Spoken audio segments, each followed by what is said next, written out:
Les instructeurs chargés de l'enquête ont appris à Maragot, à l'asile où votre mère est décédée récemment, que vous aviez fait preuve d'insensibilité lors de l'enterrement de votre mère.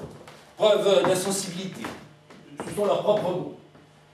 Vous comprenez, cela me gêne un peu de vous demander cela, mais c'est très important et ce sera un argument de poids pour l'accusation si je ne trouvais rien à répondre. Il faut que vous m'aidiez. Est-ce que vous avez eu de la peine ce jour-là? Cette question m'a beaucoup étonné. Il me semblait que j'aurais été très gêné si j'avais eu à la poser. J'ai perdu l'habitude de m'interroger. Sans doute, j'aimais bien maman, mais cela ne veut rien dire.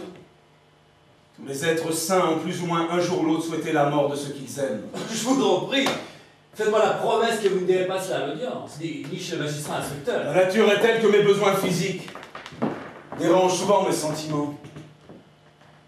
Le jour où j'ai enterré maman, j'étais fatigué et j'avais sommeil. De sorte que je ne me suis pas rendu compte de ce qui se passait. Ce que je puis dire à coup sûr, c'est que j'aurais préféré que maman ne meure pas. Ah, si vous croyez que cela va suffire, vous vous trompez. Cela n'est pas assez. Est-ce que je pourrais dire que ce jour-là, vous avez dominé vos sentiments naturels? Non, parce que c'est faux. Dans tous les cas, le directeur et le personnel de l'asile seront entendus comme témoins, et cela pourrait bien vous jouer un sale tour si vous n'y prenez pas garde. Mais cette histoire n'a rien à voir avec mon affaire. Mon pauvre ami, on voit bien que vous n'avez jamais eu affaire à la justice.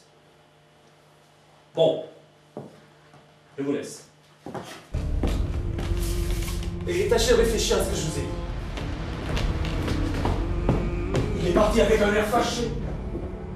J'aurais voulu le retenir, lui dire que je désirais sa sympathie. Non pas pour être mieux défendu, mais pour ainsi dire, naturellement.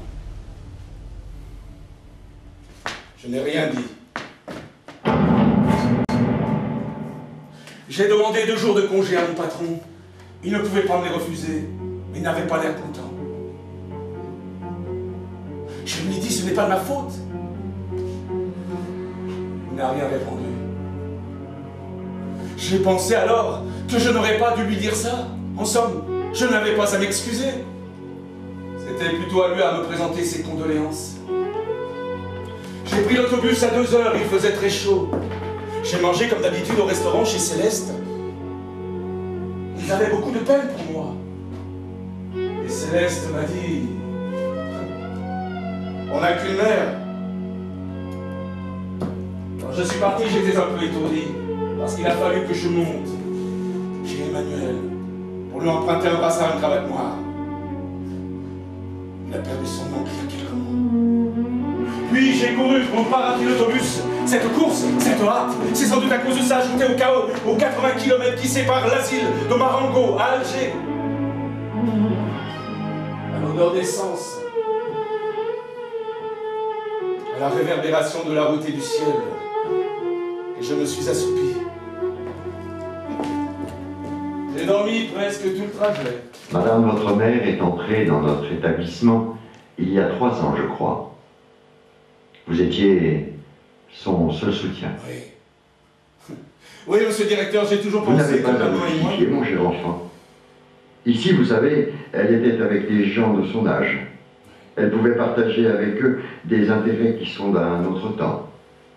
Vous êtes jeune et elle devait s'ennuyer avec vous. Oui. C'est un peu ça. Votre mère a, paraît-il, exprimé souvent à ses compagnons le désir d'être enterrée religieusement. J'ai pris sur moi de faire le nécessaire. Sans être athée. Maman n'avait jamais pensé de son vivant à la religion. Je suis entré dans une salle très claire, blanchie à la chaux, pleine d'une belle lumière de fin d'après-midi. 2 frelons bourdonnaient à la verrière, et j'ai senti le sommeil me gagner lentement.